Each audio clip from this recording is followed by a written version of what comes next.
Investment risk అనేది market ఒడిదుడుకులకు లోబడి ఉంటుంది. ఇన్వెస్ట్ చేసే ముందు అందుకు సంబంధించిన వివరాలను క్షుణ్ణంగా తెలుసుకున్నాకే పెట్టుబడులు పెట్టండి. ఈ కార్యక్రమం నిపుణులు, అనుభవజ్ఞుల సూచనలు, సలహాల మేరకు మాత్రమే నడుస్తుంది. మీ పెట్టుబడులకు ఏబిఎన్ ఆంధ్రజ్యోతి ఎటువంటి బాధ్యత వహించదు.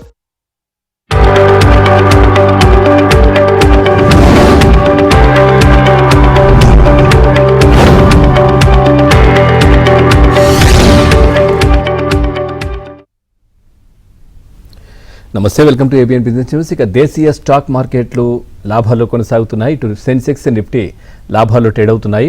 ఇన్ఫోసిస్ కావచ్చు, ఎస్సీఎల్ టెక్, టీసీఎస్ షేర్లు లాభాల్లో ఉన్నాయి. ఇక Larsen, max health care, SBI life infra షేర్లు అయితే నష్టాల్లో కొనసాగుతున్నాయి. ప్రజెంట్ మనం చూస్తే నిఫ్టీ 50 24,149 దగ్గర కొనసాగుతోంది. దాదాపుగా 145 పాయింట్ల లాభంతో ఉంది. బీఎస్సీ సెన్సెక్స్ 488 పాయింట్ల లాభంతో కనిపిస్తూ ఉంది. 77,406 దగ్గర కనిపిస్తూ ఉంది. నిఫ్టీ 500 కూడా 23,237 దగ్గర ఉంది. 125 పాయింట్ల లాభంతో ఉంది. ఆ తర్వాత నిఫ్టీ, బ్యాంక్ నిఫ్టీ ఒకసారి చూస్తే 75 పాయింట్ల నష్టంతో, అంటే ఫ్లాట్గా ఉందని కూడా చెప్పుకోవచ్చు. ఇదైతే ఫ్లాట్గా కనిపిస్తోంది. బ్యాంకింగ్ రంగ షేర్లు 57,958 దగ్గర కొనసాగుతున్నాయి. ఈ ఐటీ నిన్న మొన్నటి వరకు గత కొద్ది రోజులుగా మనం చూస్తే ఐటీ మాత్రం చాలా నష్టాల్లో కనిపించేది. కానీ ఈరోజు భారీ లాభాల్లో అనుకోవచ్చు. 1,146 పాయింట్ల లాభంతో ఐటీ అయితే కనిపిస్తూ ఉంది. 26,916 దగ్గర కొనసాగుతోంది ఐటీ. సో అదేవిధంగా పూర్తిగా మనం చూస్తే కనుక మార్కెట్లు ప్రజెంట్ అయితే లాభాల్లో కనిపిస్తూ ఉన్నాయి. ఇప్పుడు మనం చూడొచ్చు, యుద్ధ వాతావరణం కూడా ముగిసిపోవడం, ఆ తర్వాత చమురు రేట్లు, దీనికి సంబంధించి కూడా అన్ని కూడా పెరుగుతున్నటువంటి పరిస్థితి నేపథ్యంలో మార్కెట్ కూడా పెరుగుతూ వస్తున్నటువంటి సిచ్యువేషన్ అయితే మనం చూస్తూ ఉన్నాం. అట్లాగే బంగారం ధరలకు సంబంధించి కూడా పసిడి ధర మరింత కిందికే చేరింది అన్నట్టుగా కూడా మనకు వార్తలు అయితే వస్తూ ఉన్నాయి. క్రమేణా తగ్గుతూ వస్తోంది. మరి ఎంతవరకు వెళ్తుందనేది చూడాల్సి ఉంది. ఇక మార్కెట్కి సంబంధించి మీకు ఏదైనా డౌట్ ఉంటే కనుక స్క్రీన్ పైన కనిపిస్తున్న నంబర్కి కాల్ చేయొచ్చు, లేదంటే కామెంట్ కూడా మీరు రాస్తే మనతో పాటు సీనియర్ బిజినెస్ అనలిస్ట్ శేషు గారు కూడా లైవ్లో సిద్ధంగా ఉన్నారు. వారిని అడిగి మీ సందేహాలు నివృత్తి చేసే ప్రయత్నం చేస్తాను. ముందుగా వారితో మాట్లాడుతాం. సార్ నమస్కారం. నమస్తే సార్, మార్కెట్లు అయితే మంచి లాభాల్లో కనిపిస్తున్నాయి. సో ఇంతకాలం ఉన్నటువంటి యుద్ధ వాతావరణం ఇవన్నీ కూడా సమసిపోయాయి అనుకోవచ్చా? ఇక నుంచి మంచి లాభాల్లో ముందుకెళ్లే అవకాశాలు ఉన్నాయా? ఎట్లా ఉండబోతుంది సార్? ముఖ్యంగా ఐటీ కూడా మనం గత కొద్ది రోజులుగా డౌన్ ఫాల్ కనిపించింది. కానీ ఈ రోజు దాదాపుగా 1,141 పాయింట్ల లాభంతో ప్రజెంట్ కనిపిస్తా ఉంది. ఎట్లా ఉంటుంది సార్ ఓవరాల్ గా ఈ అంశం? ఓవరాల్ గా ఇప్పుడు ప్రస్తుతానికి ఏంటంటే మన ఇండియన్ మార్కెట్స్ లాస్ట్ ఒక 1 month గా గమనిస్తే కొంచెం పర్లేదు అనిపిస్తున్నాయి. తర్వాత మరీ ముఖ్యంగా మనకి ఇంతకుముందు మీరు అన్నట్టుగా క్రూడ్ ఆయిల్ అనేది ఇప్పుడు వారికి ముందు ఏదైతే లెవెల్స్ ఉన్నాయో అక్కడికి వచ్చేసింది. చాలా చాలా పాజిటివ్ అన్స్ అనమాట ఇండియన్ ఎకానమీకి. సో ఓవరాల్ గా నేనైతే మార్కెట్స్ మీద పాజిటివ్ అన్నాను. ఇంకా ఇక్కడ నుంచి నిఫ్టీ ముందుకు వెళ్లే అవకాశాలు ఉన్నాయి. అయితే ఇక్కడ నిఫ్టీ భారీగా పెరగకపోయినా కూడా స్టాక్ స్పెసిఫిక్ ఎక్కువగా మనకి ముందుకు వెళ్లే అవకాశాలు ఉన్నాయి. మీరు అన్నట్టు ఇప్పుడు ఐటీ కంపెనీస్ చూస్తే ఐటీ కంపెనీస్ లాస్ట్ ఒక 1.5 year లో అసలు ఏమాత్రం కూడా ఒక అడుగు ముందుకు వెళ్లకుండా 10 అడుగులు వెనకాలకి అన్నట్టుగా చూసాము. సో ఐటీ కంపెనీస్ ఇదేంటంటే ఇప్పుడు వస్తున్న ర్యాలీ ఐటీ కంపెనీస్ లో ఇదేంటి ఒక పుల్ బ్యాక్ ర్యాలీ అంటాము, అది సస్టైన్ కావన్నమాట. సో కాబట్టి ఏంటంటే కొన్ని రోజులు వెయిట్ చేసి ఐటీలో ఉన్న వాళ్ళు పదే చెప్తూ ఉంటాను, ఐటీ స్టాక్స్ లో ఎగ్జిట్ కమ్మని చెప్తాను. బట్ నిఫ్టీ పరంగా అయితే నేను ఫ్లాట్ గానే, అంటే ఇక్కడ నుంచి ఒక 1,000 points 2,000 points ఇయర్ ఎండింగ్ కి, అంటే న్యూ హైస్ కి అయితే వెళ్లే అవకాశాలు ఉన్నాయి. ఈ ఇయర్ ఎండింగ్ కి 2026 ఎండింగ్ కి దానికంటే ఎక్కువగా మనకి ఫోకస్ అంతా కూడా మీరు స్టాక్స్ మీద చేయమని చెప్తానండి. మరి ముఖ్యంగా కొన్ని సెక్టార్స్, ఆటోమొబైల్ ఒకటి, కన్జ్యూమర్ స్పెండింగ్ ఒకటి, వీటి మీద ఎక్కువగా ఫోకస్ చేయగలిగితే బాగా ఉండే అవకాశాలు ఉన్నాయి. ఓవరాల్ గా నిఫ్టీ అయితే ప్రస్తుతానికి 24,200 నుంచి 400 ఈ లెవెల్స్ లో కొంత రెసిస్టెన్స్ అనేది ఫేస్ చేసే అవకాశం ఉంది. అది కానీ దాటగలిగితే ఒక నెక్స్ట్ లెవెల్స్ కి, అంటే ఎన్ని రోజులు మనం చూస్తున్నాం లాస్ట్ ఒక 2-3 నెలలుగా ఈ లెవెల్ కి రావడం, ప్రస్తుతం ఉన్న లెవెల్స్ దగ్గరే నిఫ్టీ రివర్స్ అవుతుంది. ఈసారి కానీ ఈ లెవెల్ దాటగలిగితే ఒక ర్యాలీ అనేది మనకి ఈ మంత్ నెక్స్ట్ మంత్ కూడా మనం ఎక్స్పెక్ట్ చేయొచ్చు. గ్లోబల్ మార్కెట్స్ వీక్ ఉన్నా కూడా మన మార్కెట్స్ ఇక్కడ నుంచి అవుట్ పర్ఫార్మ్ చేసే అవకాశాలు కనపడుతుంది. రైట్ సార్, హన్మకొండ నుంచి రాజు గారు ఉన్నారు కాలర్. రాజు గారు నమస్కారం. మీ డౌట్ అడగండి. శేషు గారు ఉన్నారు. సార్ నా దగ్గర డెల్టా కార్ప్ 66 రూపీస్ ఉన్నాయి సార్, అది హోల్డ్ చేయమంటారా సేల్ చేయమంటారా సార్? అదే విధంగా ఒమాక్సీ షేర్స్ 82 రూపీస్ లో తీసుకున్నాను సార్, అది ట్రెండింగ్ ఏ విధంగా ఉంది సార్? అది సేల్ చేయాలన్నా లేకపోతే హోల్డ్ చేయాలన్నా సార్? ఉమాక్స్ ఎంత తీసుకున్నారండి? 82 సార్. ఓకే, ఒమాక్సీ మీరు ఎగ్జిట్ తీసుకోండి. ఒమాక్సీ లాంటి కంపెనీస్ లో ఇప్పుడున్న టైంలో మీరు ఇన్వెస్ట్ చేయడం అంత కరెక్ట్ కాదు. ఒమాక్సీ లో మీరు ఇమీడియట్ గా ఎగ్జిట్ తీసుకోండి. ఆ తర్వాత ఎప్పుడైనా పెరగవచ్చు, అది వేరే విషయము. బట్ ఒమాక్సీ లో మాత్రం నేను ఎగ్జిట్ తీసుకోమని చెప్తాను. ఇక డెల్టా కార్ప్ ఈ రోజు మనకి ర్యాలీ అనేది చూసాము. సో ఈ ర్యాలీ కొన్ని రోజులు సస్టైన్ అయ్యే అవకాశాలు ఉన్నాయి. కొంతకాలం మీరు వెయిట్ చేయండి. ఒక అంటే 7% ర్యాలీ వచ్చింది. నేను కూడా మీరు అరౌండ్ న్యూ హైస్ కి వెళ్ళకపోయినా కూడా అట్లీస్ట్ 80+ లెవెల్స్ ని టెస్ట్ చేసే అవకాశం కనపడుతుంది. ప్రస్తుతానికి డెల్టా కార్ప్ అయితే హోల్డ్ చేయండి. ఒమాక్సీ మాత్రం మీరు త్వరగా ఎగ్జిట్ కావడానికి ప్రయత్నించేయండి. సార్ ఫనీ గారు ఉన్నారు విజయవాడ నుంచి. ఫనీ గారు నమస్కారం సార్. నమస్తే అండి. మీ డౌట్ అడగండి సార్. నా 2 క్వశ్చన్లు అండి. ఒకటి, ఈ ప్రైస్ లో టీసీఎస్ తీసుకోవచ్చా? రెండోది, ఎన్ఎస్సి గ్రే మార్కెట్ లో దొరుకుతుంది 2000 రూపాయలకి, ఆ రేటు ఇన్వెస్ట్ చేయొచ్చా? ఉపయోగం ఉంటుందా చేస్తే?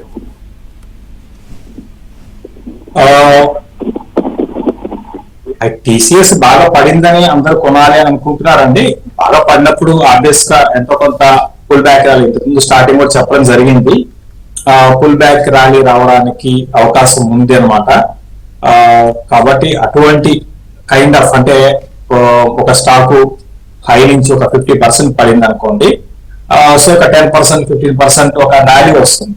అది ఇప్పుడు రావచ్చేమో. అంతకు మించి పెద్దగా ఓవరాల్ గా చూస్తే అదేదో అద్భుతంగా ఐటీకి ఫ్యూచర్ ఉంటుంది అయితే నేను అనుకోను. బెటర్ ఏంటంటే నా ఉద్దేశం ప్రకారం మీరు దూరంగా ఉండడం బెటర్. కాకపోతే మీరు ట్రేడింగ్ పరంగా ఏదైనా అనుకుంటే మీరు చేసుకోవచ్చు, ఎంట్రీ తీసుకోవచ్చు. తీసుకొని at the same time exit కూడా ఫాస్ట్ గా ఉండాలండి. ఎగ్జిట్ కూడా చాలా ఇంపార్టెంట్. ఇక ఎన్ఎస్సి గురించి అడిగారు. ఎన్ఎస్సి అన్లిస్టెడ్ స్పేస్ లో ఎన్ఎస్సి 2000 రూపీస్ దగ్గర ఉంది. కాకపోతే మీరు 2000 రూపీస్ అంటున్నారు కానీ వాల్యుయేషన్స్ కూడా చూడండి. వాల్యుయేషన్ చాలా ఓకే, పర్లేదండి. ఎందుకంటే ఇప్పుడున్న పరిస్థితుల్లో ఎన్ఎస్సికి మొనోపలి అని మనం అనుకోవాలన్నమాట. కాబట్టి నేను ఎన్ఎస్సిని మీరు కొనుక్కోవచ్చు, ఈ లెవెల్లో కూడా కొనుక్కోవచ్చు. వాల్యుయేషన్స్ మీద కూడా నేను పాజిటివ్ గానే ఉన్నాను, కొనుక్కోవచ్చు సార్. Right sir. శివాజీ గారు ఉన్నారు సిద్దిపేట నుంచి. శివాజీ గారు నమస్కారం sir. Good afternoon sir, both of you. Sir good afternoon sir. LNT ఒకటి, సెకండ్ సిర్మా ఎస్జిఎస్, ఇప్పుడు ఫ్రెష్ గా ఎంట్రీ తీసుకోవచ్చా అండి ఒక 1 year కోసం? సిర్మా ఎస్జిఎస్ అండ్ ఎల్ఎన్టీ గురించి అడుగుతున్నారు. ఎల్ఎన్టీ అయితే మీరు తీసుకోవచ్చు అండి.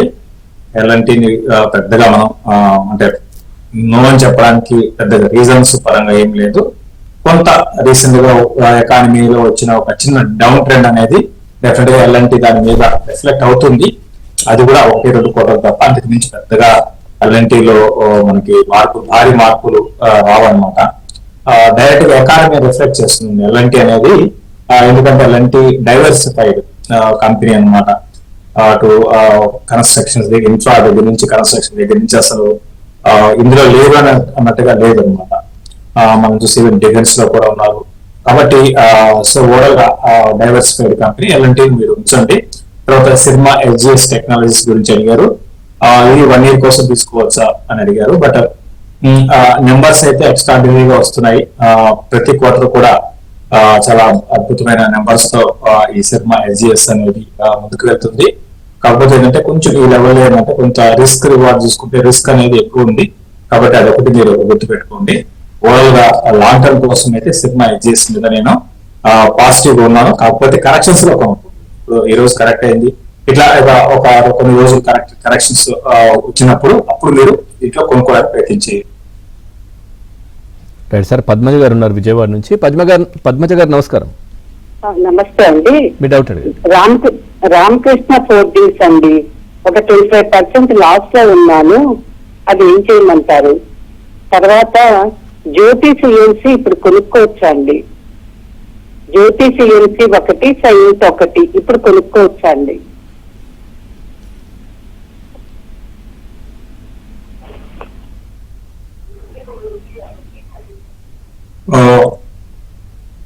ఫస్ట్ మీరు ఫస్ట్ స్టాక్ ఏమన్నారండి? ఆర్కే హోల్డింగ్స్ అండి. ఆర్కే ఫోర్జింగ్ ప్రస్తుతానికి Ramakrishna holdings. Okay, Ramakrishna forging okay ఉంచండి ప్రస్తుతానికి. ఆర్కే ఫోర్జింగ్ ఉంచండి. జ్యోతి సిఎన్సి కూడా మీరు ఉంచొచ్చండి. కొనాలనుకుంటున్నారు కాబట్టి జ్యోతి సిఎన్సి మీరు కొనుక్కోవచ్చు. అంటే మీరు అడిగారు కాబట్టి చెప్తున్నాను. బట్ దీనికన్నా నేను అంటే నా ఛాయిస్ ఏంటంటే దీనికన్నా బెటర్ స్టాక్స్ ఉన్నాయి. ఇది కూడా పెరుగుతుంది. అయితే మనం ఎక్కువ పెరిగేది ఏది అనేది దాంట్లో చూసుకుంటే దీనికన్నా బెటర్ ఆప్షన్స్ అయితే మనకు ఉన్నాయి. ఎందుకంటే ఆటో యాన్జిలరీలో నెక్స్ట్ 5 ఏళ్ళు 10 ఏళ్ళు బ్రహ్మాండంగా ఉండడానికి అవకాశం ఉందండి. సో దాని దృష్టిలో పెట్టుకుని డెఫినెట్ గా ప్రతి ఒక్కరు కూడా పోర్ట్ఫోలియోస్ లో ఎక్కువగా ఈ auto related stocks, auto ancillary అంటే ఆటో అంటే మళ్ళీ మీరు మారుతిని కొనుక్కొని ఇట్లా కాదు, ఆటో యాన్జిలరీ కంపెనీస్ కొనుక్కోండి. మంచి ఫ్యూచర్ ఉంటుంది. ఆర్కే ఫోర్జింగ్ కూడా ప్రస్తుతానికి హోల్డ్ చేయండి. ఇది కూడా మంచి బాగానే ఉందండి. ఇది కూడా జ్యోతి సిఎన్సీ లో ప్రాబ్లం ఏం లేదు, బాగానే ఉంది. మీరు జ్యోతి సిఎన్సీ కూడా కొనుక్కోవచ్చు. కొన్ని కామెంట్స్ ఉన్నాయి సార్. స్వర్ణలత గారు అడుగుతున్నారు, హెక్స్వేర్ టెక్నాలజీ 650లో ఉన్నాయంట. తర్వాత ఎంటీఏఆర్ టెక్ 7700 హోల్డ్ చేయమంటారా అక్యుములేటర్? ఎంటార్ టెక్నాలజీస్ అండి. ఫస్ట్ ఏమన్నారు? HEXAWARE ప్రెసెంట్ 555 ఉంది. ఎగ్జావేర్ టెక్నాలజీస్ అండి. ఓకే ఓకే, ఎగ్జావేర్ వద్దండి. ఎగ్జావేర్ కంప్లీట్ గా అవాయిడ్ చేయండి. వద్దు. పెరగొచ్చేమో బట్ ఎందుకంటే మీకు ఆప్షన్స్ మనకి ఇంతకుముందు అన్నట్టుగా మనకి వేరే చోట రిస్క్ లేకుండా మీకు మంచి రివార్డు వచ్చే ఒక వైపు ఉన్నప్పుడు స్టాక్స్ ఉన్నప్పుడు చాలా స్టాక్స్ ఉన్నాయి, చాలా సెక్టర్స్ ఉన్నాయి, చాలా స్టాక్స్ ఉన్నాయి. ఇప్పుడు ఇటువంటి స్టాక్స్ లోకి వెళ్ళకపోవడం అనేది అంత నేనైతే సమంజసం అనుకోను. తర్వాత ఎంటార్ టెక్నాలజీ గురించి అడిగే, ఎంటార్ టెక్నాలజీస్ అయితే అసలు అంటే లాస్ట్ కొన్ని రోజులుగా విపరీతమైన ర్యాలీ వచ్చింది. కాబట్టి ఇప్పుడు ఈ లెవెల్లో ఎంటార్ లో పొజిషన్ తీసుకోవడం అనేది కరెక్ట్ కాదు. ఇది ఇంకా కిందకి వచ్చి అంటే 7000 బ్రేక్ అయ్యి నేను కూడా 6000 దాకా రావడానికి అవకాశం ఉందండి. ఇంకోటి ఏంటంటే మీరు గమనించాలి, ఇది డిఫెన్స్ పదే చెప్తూ ఉంటాను. డిఫెన్స్ కంపెనీస్ ఎలా ఉంటాయంటే ఈ రోజు రిజల్ట్స్ బాగా వస్తాయి అంటే ఈ క్వార్టర్ రిజల్ట్స్ బాగా వచ్చాయంటే నెక్స్ట్ క్వార్టర్ ఇట్లానే ఉంటుందని అనుకోలేము. నెక్స్ట్ క్వార్టర్ డిసప్పాయింట్మెంట్ చేస్తే ఒక్కసారి ఇప్పుడు ఎలా పెరిగిందో ఇది 1000 రూపీస్ ఉండేదండి జస్ట్ మనకి ఫ్యూ అంటే ఒక 1 year బ్యాక్ అరౌండ్ 1500-1600 ఉండేది. అక్కడ నుంచి 8000 వెళ్ళిపోయింది. కాబట్టి ఈ లెవెల్లో కొనుక్కోవడం అనేది వైజ్ డెసిషన్ కాదు. నెక్స్ట్ క్వార్టర్ చూసి కొనుక్కోండి. ఇప్పట్లో ఎప్పుడు హడావిడి డెసిషన్ తీసుకోవద్దు. నెక్స్ట్ క్వార్టర్ వరకు వెయిట్ చేద్దాం. ఇట్లయితే లాభాలు కనిపిస్తున్నాయి. మనతో పాటు శేషు గారు ఉన్నారు. సార్ మీతో మాట్లాడడానికి లక్ష్మీపతిరావు గారు ఉన్నారు బెంగళూరు నుంచి. లక్ష్మీపతిరావు గారు నమస్కారం. Good afternoon sir. మీ డౌట్ అడగండి. ఏరియస్ లైఫ్ సైన్సెస్ ఒకటి, తర్వాత ఎండ్యూరెన్స్ టెక్నాలజీ, ఈ రెండు బయింగ్ ప్రైస్ చెప్పండి సార్ శేషు గారిని. రెండు కొనుక్కోండి. రెండు కూడా కన్సాలిడేషన్ లో ఉన్నాయండి. లాంగ్ టర్మ్ కన్సాలిడేషన్ ఉంటాము. మరి ముఖ్యంగా లాస్ట్ 1 year నుంచి కూడా ఎరిస్ లైఫ్ సైన్సెస్ ఇదే లెవెల్లో ఉంది. కాబట్టి ఇది బెస్ట్ టైం అన్నమాట మీరు యాడ్ చేసుకోవడానికి, ఫ్రెష్ గా కొనుక్కోవడానికి. సో లెవెల్స్ అనే పరంగా ఏం లేదండి. మీరు లెవెల్ మరి కిందకు వస్తుంది చూస్తే ముందుకు వెళ్ళే అవకాశాలు ఉన్నాయి. ఎందుకు చెప్తున్నా అంటే ఒక 1.5 year ఇదే లెవెల్లో ఉంది కాబట్టి ఒక బిగ్ ర్యాలీ మనం ఎరిస్ లో ఎక్స్పెక్ట్ చేయొచ్చు. ఎరిస్ లైఫ్ సైన్సెస్ అనేది పూర్తిగా డొమెస్టిక్ సేల్స్ మీద ఆధారపడింది. రీసెంట్ గా వీళ్ళు ఏం చేస్తున్నారంటే కొంచెం గ్రోత్ ని కూడా పెంచుకోవడానికి ఇనార్గానిక్ గా వేరే కంపెనీస్ బ్రాండ్స్ కూడా కొనుక్కోవడం చూస్తున్నాము. సో మేనేజ్మెంట్ పరంగా కొంచెం అగ్రెసివ్ మేనేజ్మెంటే కాబట్టి ఎరిస్ లైఫ్ సైన్సెస్ మీద పాజిటివ్ ఉన్నాం. ఎండ్యూరెన్స్ టెక్నాలజీస్ కూడా రీసెంట్ నెంబర్స్ చూస్తే మీరు చాలా చాలా స్ట్రాంగ్ ఉన్నాయి. దాన్ని కూడా ఈ 2600 ఈ లెవెల్లో కొనండి. కిందకు వచ్చినా కూడా కంగారు లేదు. మళ్ళీ ఇది బ్యాక్ టు న్యూ హైస్ కి వెళ్లే అవకాశాలు ఉన్నాయి తప్ప మరింత కిందకు వెళ్ళిపోయి భారీగా క్రాష్ అయిపోయి మీరు చూడండి మార్కెట్ లో ఇంత కరెక్షన్స్ వచ్చినప్పుడు ఇది పెద్దగా పడలేదు. సో 2425 ఆ లెవెల్స్ అనేది ఆగింది. 26 దగ్గర బయింగ్ స్టార్ట్ చేస్తాను, ఈ లెవెల్లో బయింగ్ స్టార్ట్ చేయమని చెప్తాను. Right sir. ప్రజెంట్ సార్ ఇప్పుడు మనం చూస్తే కొన్ని కామెంట్స్ కూడా ఉన్నాయి. దీంట్లో మస్తాన్ రావు గారు అడుగుతున్నారు, ఈ దివీస్ వచ్చేసి ల్యాబ్స్ 50 shares ఉన్నాయండి సార్ కరెంట్ రేట్లో. సో అది సేల్ చేసి ఎన్ఎస్సి ఏమైనా తీసుకోవచ్చా ఇప్పుడున్నటువంటి కరెంట్ రేట్లో లాంగ్ టర్మ్ కోసం? డివి ల్యాబ్స్ ని 50 shares ఉన్నాయండి సార్ కరెంట్ ప్రైస్ లో తీసేసి ఈ ఎన్ఎస్సి ఏమైనా తీసుకోవచ్చా ప్రజెంట్? ఏమన్నారండి? ఎన్ఎస్సి ఎన్ఎస్సి ఇంకా లిస్ట్ కాలేదండి. అన్లిస్టెడ్ స్పేస్ లో ఉంది. కాబట్టి మీరు డెఫినెట్ గా మంచి డెసిషన్ అవుతుందండి తీసుకోవడం అనేది. ఎన్ఎస్సి తీసుకోవడం అనేది మంచి డెసిషన్ అవుతుంది. ఎందుకంటే డివి ల్యాబ్స్ ని అమ్మేసి కొనాలనుకుంటా కొనుక్కోండి. ఎందుకు డివి ల్యాబ్స్ అంటే డివి ల్యాబ్స్ కూడా ఏంటంటే ఇక్కడ నుంచి ఎగొచ్చు, పడదానికి పడుతుంది కానీ, బట్ మీరు ఎంఎస్సీ వెళ్తే ఎక్కువగా మీకు అంటే రిటర్న్స్ పరంగా రిటర్న్ ఇన్వెస్ట్మెంట్ అంటాం ఎక్కువ రావడానికి అవకాశాలు ఉన్నాయి. కాకపోతే ఏంటంటే వాల్యుయేషన్స్ కాకపోతే సరే ఇప్పుడు కూడా అది అన్లిస్టెడ్ స్పేస్ లో కూడా ఎంఎస్సీ అనేది వాల్యుయేషన్స్ పరంగా చాలా ఎక్స్పెన్సివ్ గానే ఉంది. అంటే మనకి అరౌండ్ 2100 ఆ లెవెల్లో ప్రస్తుతానికి ఎంఎస్సీ అనేది దొరకడం చూస్తున్నాము. సో మార్కెట్ క్యాప్ పరంగా చూసుకుంటే దగ్గరగా 3.5 లక్షల కోట్లు అండి. సో ఇవ్వచ్చు లాంగ్ టర్మ్ ఉద్దేశం ఉంటే డెఫినెట్ గా నేను కూడా ఎన్ఎస్సీ బాగానే ఉండే అవకాశాలు ఉన్నాయి. సార్ శ్రీనివాసరావు గారు ఉన్నారు ప్రకాశం నుంచి. శ్రీనివాసరావు గారు నమస్కారం. నమస్తే సార్. మీ డౌట్ గారు గుడ్ ఈవినింగ్ సార్. సార్ నా దగ్గర ఆర్ఈసిఎల్ పోతే బ్యాంక్ ఆఫ్ బరోడా, ఇన్ఫోసిస్ ఈ 3 ఉన్నాయి సార్. ఆర్ఈసిఎల్ ప్రజెంట్ రేట్ లో సేమ్ ప్రైస్ లో ఉన్నాను. దాన్ని ఏమైనా ఎగ్జిట్ అయ్యి ఇన్ఫోసిస్ లోకి వెళ్ళమంటారా, లేకపోతే ఇన్ఫోసిస్ తీసేసి బ్యాంక్ ఆఫ్ బరోడాకి వెళ్ళమంటారా?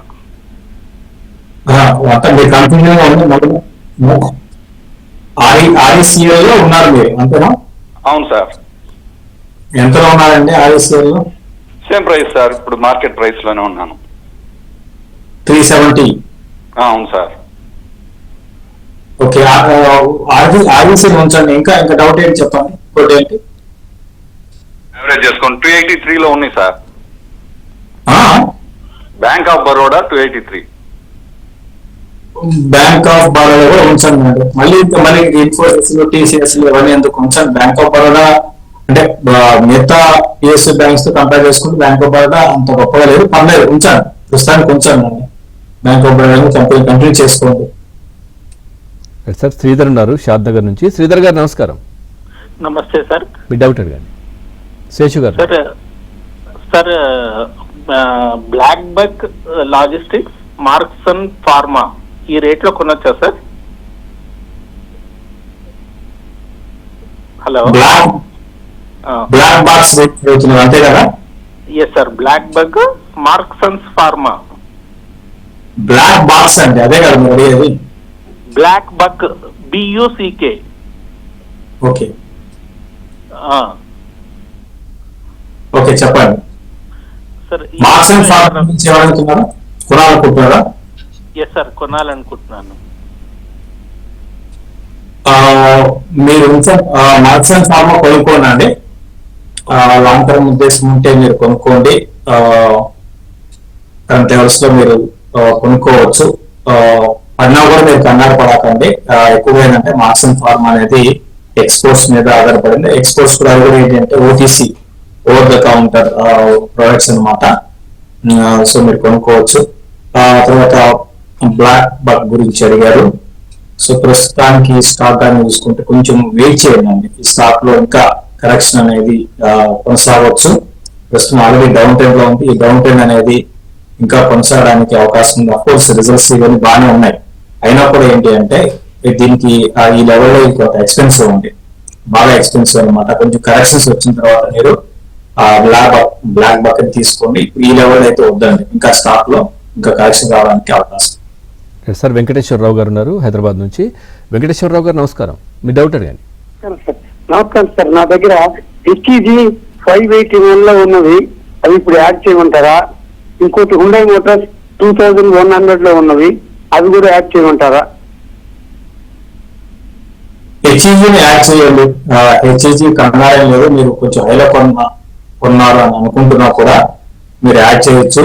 హుండై మోటార్స్ కూడా మీరు యాడ్ చేసుకోవచ్చు. కాకపోతే ఏంటంటే ఈ హుండై మోటార్స్ పెద్ద కంపెనీస్, నేను ఓవరాల్ ఆటోమొబైల్ మీద పాజిటివ్ గా ఉన్నానని చెప్పాను కానీ పెద్ద కంపెనీస్ మీద అంత గొప్ప పాజిటివ్ గా లేను. ఎందుకంటే పెద్ద కంపెనీస్ లో మనకి ఒకప్పటికి ఇప్పుడు చాలా మార్పులు వచ్చాయి, కాంపిటీషన్ బాగా పెరిగిపోయింది. సో అందులో ఏంటంటే యూనిక్ గా ఉండి కొన్ని mid cap, small cap auto ancillary companies లో మీకు ఎక్కువ రిటర్న్స్ రావడానికి అవకాశం ఉంటుందండి. ప్రస్తుతానికి హుండై మోటార్స్ కూడా కొనుక్కోండి, యావరేజ్ చేసుకోండి. రెండు కూడా మీరు హెచ్ఈజీ అండ్ హుండై మోటార్స్ రెండు కూడా యావరేజ్ చేసుకోమని చెప్తారు. రైట్ సార్, కొన్ని కామెంట్స్ ఉన్నాయి. కళ్యాణి గారు అడుగుతున్నారు, ఈ వేదాంత ఐరన్ అండ్ స్టీల్, అదేవిధంగా దీపక్ ఫర్టిలైజర్ ఈ ఫ్రెష్ బై చేయొచ్చా? అదేవిధంగా ఈ సెక్సాఫ్ట్ అంట, SAKSOFT 207లో ఉన్నాయంట, ఇవి షార్ట్ టర్మ్కి ఉంచుకోవచ్చా?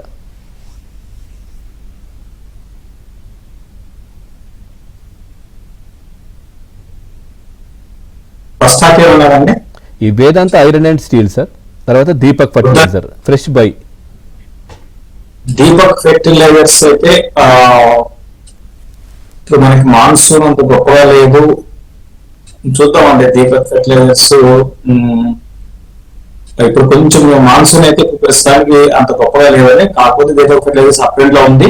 నెక్స్ట్ 2-3 నెలల వరకు అయితే దీపక్ ఫెర్టిలైజర్స్ పర్లేదు, ఎందుకంటే ఓకే డెఫిసిట్ ఉన్నా కూడా మళ్ళీ ఇక్కడ నుంచి మాన్సూన్ ఇంప్రూవ్ అయితే పర్లేదండి. సో కొనుక్కోవచ్చు. సార్ గోపీనాథ్ గారు ఉన్నారు తిరుపతి నుంచి. గోపీనాథ్ గారు నమస్కారం. Good afternoon sir. Longest lab entry level కావాలి, అంటే short term long term projects కావాలి సార్ కొనడానికి. దేనికండి? దేనికి? లారస్ ల్యాబ్.